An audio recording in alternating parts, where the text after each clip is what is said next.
This is Bengals Film Wednesday, where we break down the 10 most interesting clip from the Bengals' most recent contest. Simply put, Jesse Bates is the best safety in football. Pass coverage is his best skill, but watch him diagnose his play, rip by the block, and take down a monster 6'4" wide receiver in the backfield effortlessly. Let me say it again one more time to be clear. Jesse Bates is the best safety in football, bar none. Josh Bynes played his best game of the season against the Pittsburgh Steelers. He was the focal point for a Cincinnati run defense, which was the one part of the game that actually did its job. Here, he tracks a running back perfectly and attacks at the perfect time, making a great stop in the backfield. The Bengals are changing over their linebacker core to the young players they just drafted. Still, it's nice to have a veteran like Josh Bynes to help that transition to the younger group. Speaking of run defense, hello, Amani Bledsoe.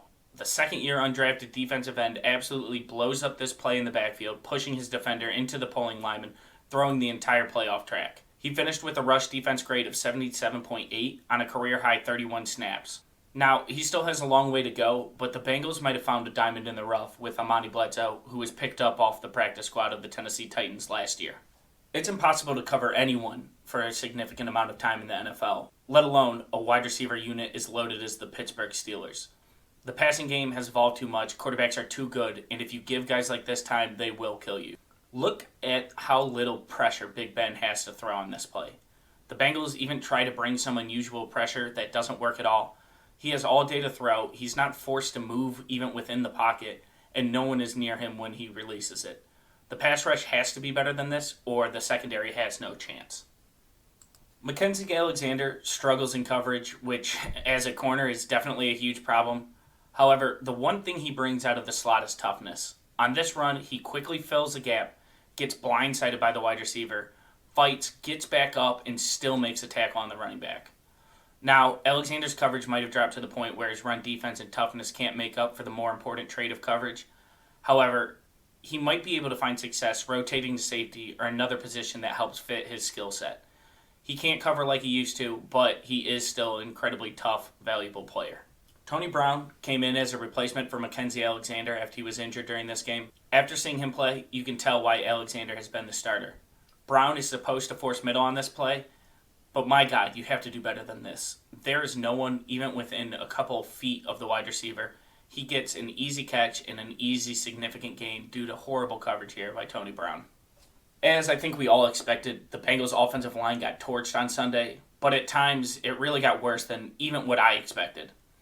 This is a pretty basic stunt by the Pittsburgh Steelers, yet Alex Redmond manages to get blown by before flailing onto the ground like an awkward fish.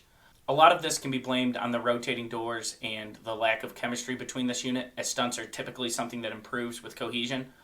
But the Bengals were coming off a bye, and whenever you look this lost, something else is going wrong beyond just simple practice time.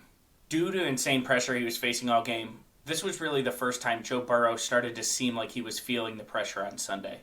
On this play, he just needs to wait 1 second longer and A.J. Green will clear the linebacker and be open for a first down. However, he feels the pass rush a second early, releases the ball before he has to while falling away from the defender. Now, if he holds on to this another second, or if A.J. Green is prime A.J. Green, it's a nice catch for a big gain. Instead, he's in a rush to get rid of it, and because of that, it's an incompletion. Beyond the pressure, Burrow was also just off on Sunday. On this play, T. Higgins separates from Joe Hayden and is open down the sideline. Maybe it was a win, maybe he just didn't play his best game, but either way, this is a throw Joe Burrow usually hits, and it's one that he'll need to hit. Tyler Boyd is a master in the slot.